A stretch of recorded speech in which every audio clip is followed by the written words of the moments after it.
ನಾನು ನಾಳೆ ಫ್ರೀ ಆಗಿ ಕೊಡೋ ಬೈಕ್ ಇದೇನೆ, ಎಲ್ರಿಗೂ ನಾಳೆ ಬರ್ಬೋದು. 1 ರೂಪಾಯಿ ಹಣ ಇಲ್ಲ, ಟೋಕನ್ ಫ್ರೀ, ಬೈಕು ಫ್ರೀ.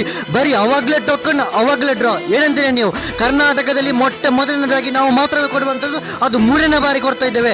ನಾಳೆ 28 ಬೆಳಿಗ್ಗೆ ಆದಿತ್ಯವಾರ, ನಾಳೆ ಕರೆಕ್ಟಾಗಿ 9 ಗಂಟೆಗೆ ನೀವು ಮುಟ್ಟಬೇಕು. ಎಲ್ರಿಗೂ ಫ್ರೀ ಟೋಕನ್, ಎಲ್ರಿಗೂ ಅವಾಗಲೇ ಫ್ರೀ ಬೈಕ್. ಯಾರಿಗೆ ಬರುತ್ತೆ, ಯಾರಿಗೆ 3ನೇ ಬಾಗಿ ಇದೆ ಅಂತ ನನಗೆ ಗೊತ್ತಿಲ್ಲ.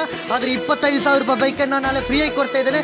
ನಮ್ಮ ಸರ್ವಿಸ್ ಸ್ಟೇಷನ್, ನಮ್ಮ ಕಾರ್ ವಾಶ್ ಶುಭಾರಂಭದ ಪ್ರಯುಕ್ತ 3ನೇ ಬಾರಿ ಕೊಡ್ತಾ ಇದ್ದೇನೆ. ನಮ್ಮ 2 ಶೋರೂಮ್ ಶುಭಾರಂಭದ ಪ್ರಯುಕ್ತ 2 ಬೈಕ್ ಫ್ರೀ ಕೊಟ್ಟಿದ್ದೇವೆ. ನಾಳೆ ನಮ್ಮ ಕಾರ್ ವಾಶ್ ಶುಭಾರಂಭದ ಪ್ರಯುಕ್ತ ನಾಳೆ ಕೂಡ ಒಂದು 25,000 ರೂಪಾಯಿ ಬೈಕ್ ಕೊಡ್ತಾ ಇದ್ದೇನೆ. ಮಕ್ಕಳಿಗೂ ಫ್ರೀ, ಮಹಿಳೆಯರಿಗೂ ಫ್ರೀ, ಎಲ್ರಿಗೂ ಫ್ರೀ.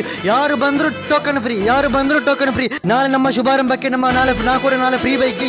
ಯಾರ್ಯಾರು ಎಲ್ಲೆಲ್ಲಿಂದೆಲ್ಲ ಬರ್ತಾರೆ ಅಂತ ನಿಮಗೆ ನೋಡ್ಬೋದು. ಹಾಗಾಗಿ ತಾವೆಲ್ಲರೂ ಕೂಡ ನಾಳೆ ಭಾಗವಹಿಸಬೇಕು. ಕರೆಕ್ಟಾಗಿ ಆದಿತ್ಯವಾರ ನಾಳೆ ಬೆಳಿಗ್ಗೆ 9 ಗಂಟೆ ಆಗುವಾಗ ನೀವು ವಿಸಿಟ್ ಮಾಡಬೇಕು. ಎಲ್ರಿಗೂ ಫ್ರೀಯಾಗಿ ಟೋಕನ್ ಕೊಡ್ತೇವೆ. 11 ಗಂಟೆಗೆ ನಿಮ್ಮ ಮುಂದೆ ಡ್ರಾ ಮಾಡ್ತೇವೆ. ಅಲ್ಲೇ ಬೈಕ್ ಅದೇ ಕ್ಷಣದಲ್ಲಿ ಯಾರಿಗೆ ಬರುತ್ತೆ, 1 ರೂಪಾಯಿ ಏನಿಲ್ಲ, ಫ್ರೀಯಾಗಿ ಈ ಬೈಕ್ ನಾನು ನಿಮಗೆ ಕೊಡ್ತೇನೆ 3ನೇ ಬಾರಿ.